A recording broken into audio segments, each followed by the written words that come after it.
Mulțumim că ne-ați ales, că ați ales acest program. Felicitări și domnilor profesori care v-au fost alături. Felicitări tutorilor noștri și colegilor noștri din Distrigat Sud Rețele. Dați-vă curajul să învățați, să întrebați, pentru că aveți de la cine. Avem colegi cu peste 30-40 de ani experiență în domeniul distribuției de gaze naturale, așa că este un mare prilej pentru voi să învățați pentru a deveni oameni și meseriași în meseria voastră. Mult succes în noua călătorie care începe astăzi. Tratați cu responsabilitate și vă garantez din experiență că veți primi înapoi respect, stabilitate și, nu în ultimul rând, realizări. Bucurați-vă de fiecare etapă a vieții, rămâneți oameni și viața e frumoasă.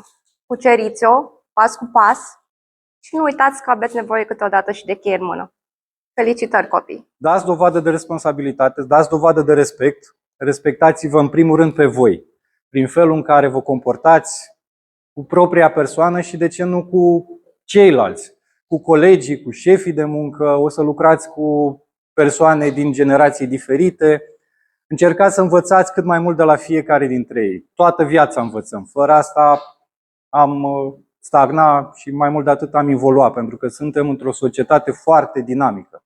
Aș vrea să vă spun un citat pe care, două strofe pe care mi le-a spus și mie un profesor când eram exact ca voi în, cred că, ultimele zile de școală, terminam liceul.